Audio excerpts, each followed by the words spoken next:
community farm project based in Forestbach, Swansea.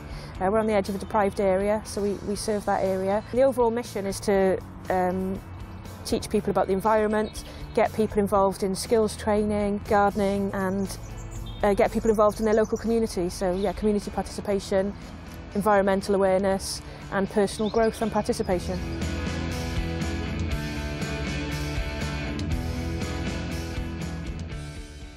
We exist for and because of volunteers. They do pretty much all of the work that keeps the site open to the public. They're vitally important to everything we do, but also it's a reciprocal relationship because they get training and you know, they build their own confidence out of it as well. So as well as them giving, they get something back. What I love about coming to the farm and volunteering is the fact that you meet new people all the time, and I think that everybody has a story to tell. So every time you come here and you get to learn about people and talk to people, they tell you their stories and about their past and stuff.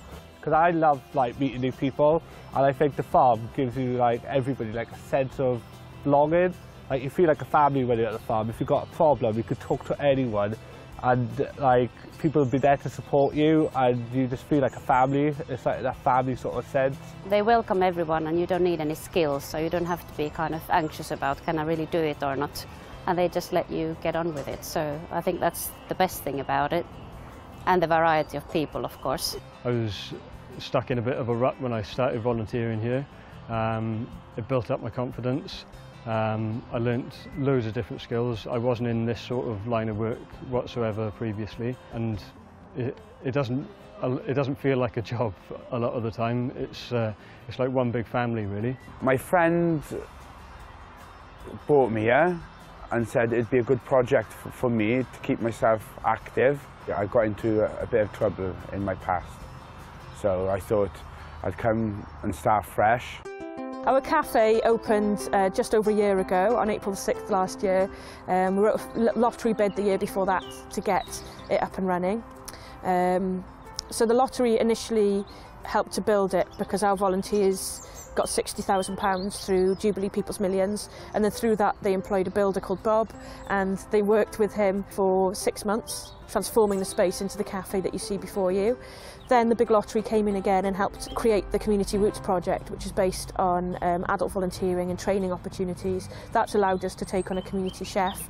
That's allowed us to open up as a professional cafe. I learned how to plaster, I learned how to paint. I've learned so much stuff just off doing building a cafe.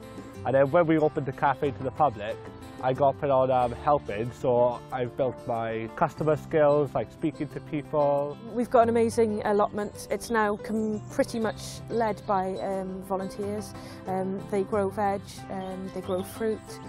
Most of the food then goes back into the cafe. So if you're buying food down there, it's in the right season, it's more or less been grown on site. So again, very low food miles. The volunteers just look after the place completely. They do all the weeding, they do all the separating out, they do all the planting, and they just have the energy to keep it going, because actually keeping an allotment going is a lot of work, so fantastic. I've always been a gardener, so it just fits with my retirement. Why sit down and retire? Get out in the fresh air, that's why I'm here. A lot of people come here already being gardeners, so compare their gardening with mine, and sometimes they give me something I didn't know before and I give them something. It works both ways. Why work in a gym, pay money for it? You can work outside in fresh air, exercise, and take home vegetables. Helping with the farm is basically putting my part of my life into something what basically helps others. What is the place to come to chill out? It sounds maybe funny because I'm quite often very sweaty and dirty when I go back home, but it's actually quite relaxing.